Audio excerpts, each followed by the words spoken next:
سلام میکنم به همه شما دوستان عزیز. امیدوارم که هر جا هستین حالتون خوب و خوش باشه و زندگی براتون مرادتون باشه. امروز من دارم یه غذای خیلی خوشمزه درست میکنم با سیب زمینی. اگر شما هم دوست دارین با من همراه باشین تا با هم دیگه این غذا رو آماده کنیم. موادی که برای این غذا لازم داریم همونطور که میبینید سیب زمینیه. من 4 تا سیب زمینی درشت تمیز شستمشون، البته پوستشون رو میگیرم. یه مقدار من اینجا مرغ خورد کردم، سینه مرغه که من کاملا ریز به صورت نگینی یکم درشتر خوردشون کردم. پیاز داریم که پیازم هم ریز خورد کردم، یه دونه حب سیرکه اونم خورد کردم، فلفل دلمه‌ای،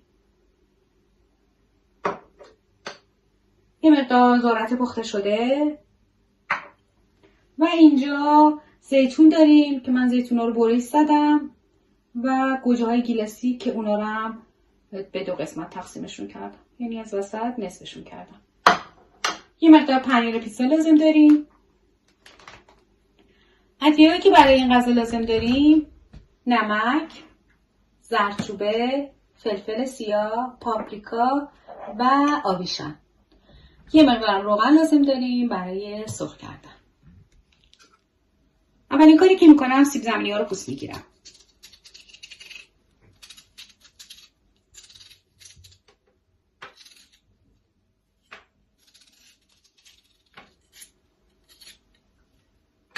من سیب زمینی ها رو همه رو پوست کندم، شستمشون و خشکشون کردم. حالا سیب زمینی ها رو از وسط 2 نصف میکنم.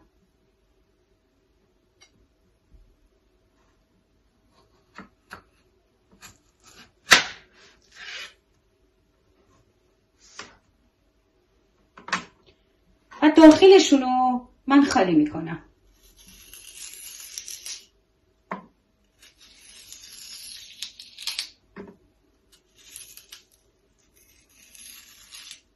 حواستون باشه که این لبه ها پاره نشه.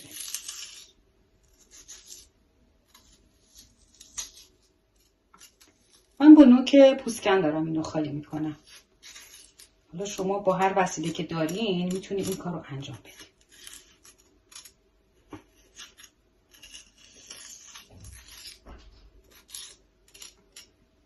تا اونجا که میتونین داخلش رو خالی کنین. فقط دقت کنین که سیب زمینیتون پاره نشه، یعنی که سوراخ نشه از انتها. با اینا میتونین سیب زمینی کوکو درست کنین. بریزین داخل خردکن، خردشون کنین و یه سیب زمینی کوکوی خوشمزه آماده کنین.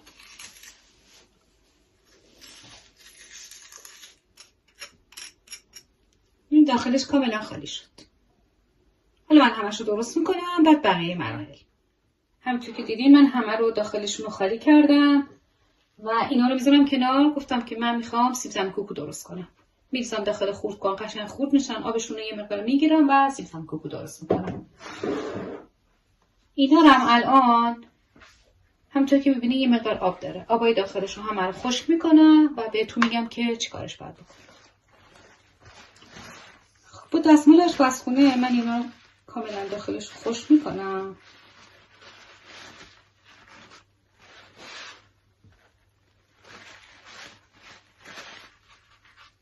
شما هم حتما خشکشون کنید چون که الان میخوان سرخ بشن و روغنشون میپره و دیگه موقع خدای نکرده صورت و دست آدم میسوزه.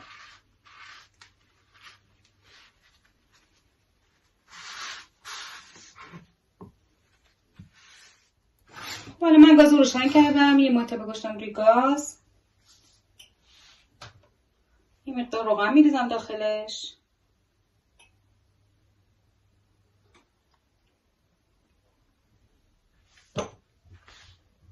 حالا سیب زمینی رو میذارم که سرخ بشن.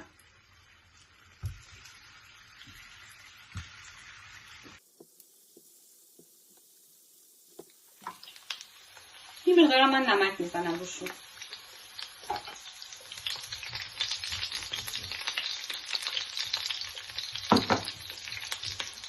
حرارتش خیلی زیاد نباشه که یه مقدارم زمینمون نرمتر بشن. البته نمیخوایم خیلی نرم بشن چون در نهایت اینا میرن داخل فر و اونجا پخت نهایی رو انجام میشه.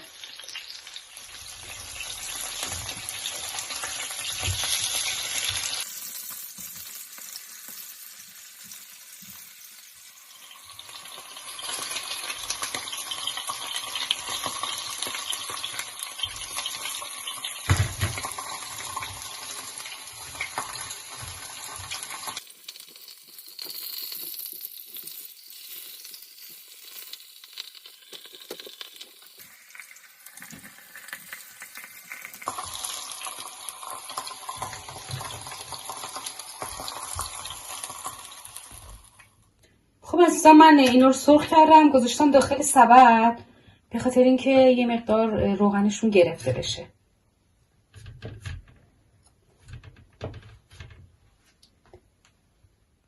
خب دیگه الان اینو میذارم کنار یه مقدارم خنک بشن. حالا همین مایه تابه‌ای که دارم پیازم رو داخلش سرخ میکنم.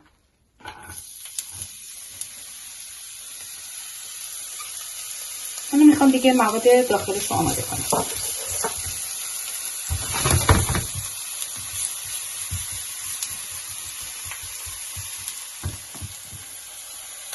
خب پیازمو تغییر رنگ دادن. من الان سیرارم بهش اضافه میکنم.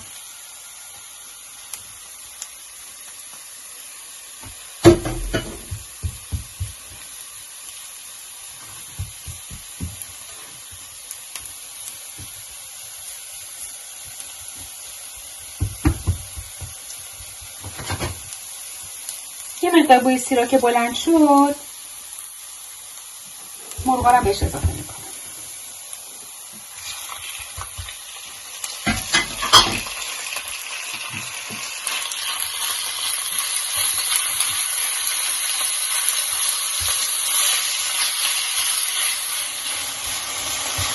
مرغا که این مقدار تغییر رنگ دادن من فلفل دورمه‌ایارم اضافه میکنم.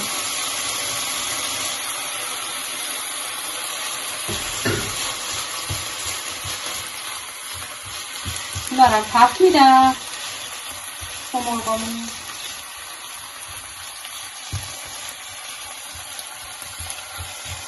الان بهش یه مقدار نمک میزنم. من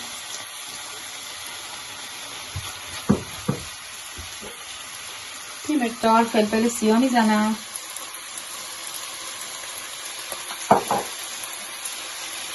پاپریکا،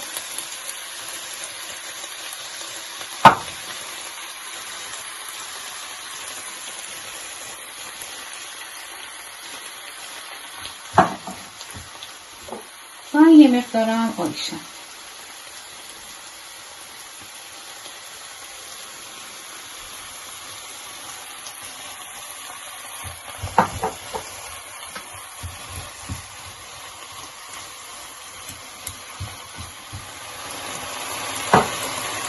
الان من یه مقدار به زردچوبه میزنم.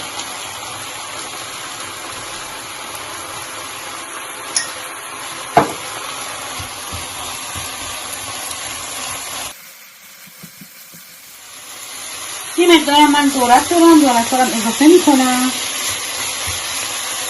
ذرت پخته شده است.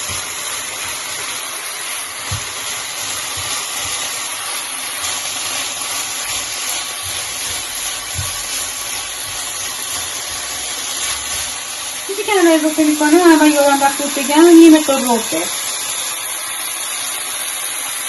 اندازه یه قاشق غذاخوری کافی میشه.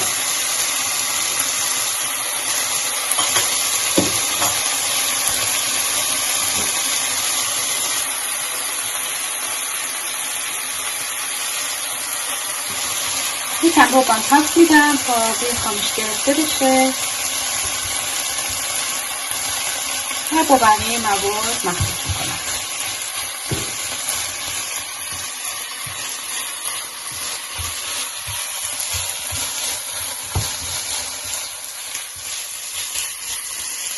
خب دوستان عزیز این دیگه الان آماده است. حالا من یه چیز بگم، شما اگه دوست دارین میتونین قارچ هم داخل این بریزین، اونم خیلی خوشمزه میشه. یا اینکه میتونین این غذا رو با گوشت چرخ کرده درست کنین. هم میتونین مرغ چرخ کرده بریزین، هم میتونین چرخ کرده گوسفند یا گوساله یا حالا هر چی که دوست دارید، فرقی نداره. خب این دیگه کافیه، من الان میذارمش کنار.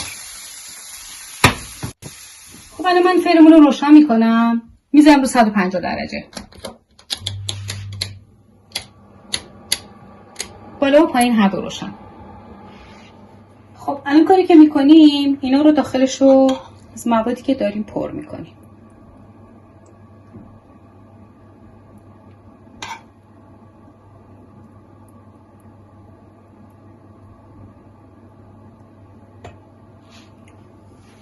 و میذاریم داخل سینی فرم. خب حالا همه رو پر میکنم، بعد میگم که باید چیکارشون کنیم.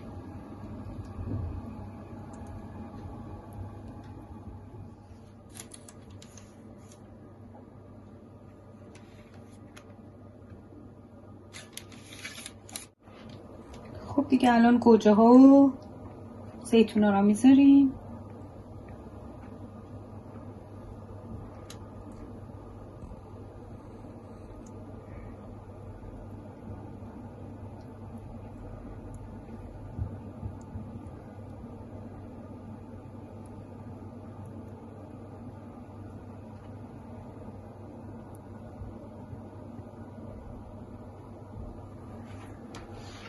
هر کدوم هم یه مقدار پنیر میریزیم.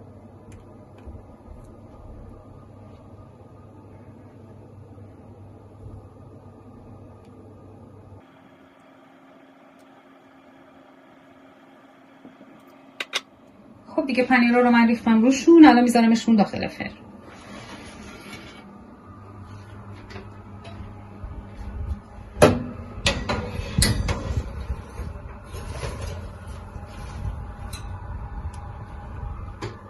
حالا من فرمم میذارم روی 180، 1 ربع تا 20 دقیقه. البته بستگی به حرارت فرتون هم داره، تا زمانی که پنیرها کاملا آب بشن و یه مقدارم طلایی بشن. خب دوستان عزیز دیگه آماده شدن، من الان از داخل فرن درشون میارم.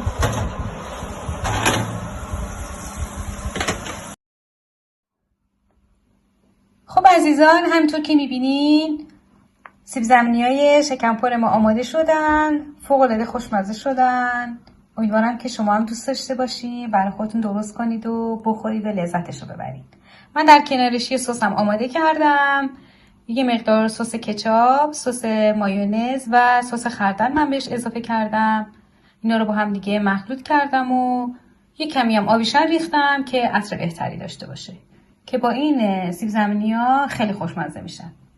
مرسی که منو همراهی میکنین. اگر دوست داشتین لطفا کانال منو سابسکرایب کنید، لایک کنید، زنگولش هم فعال کنید که من هر ویدیویی میذارم ازش مطلع بشید. ازتون خیلی ممنون میشم. به خدای بزرگ میسپارمتون. خدا یار و نگهدار همگیتون.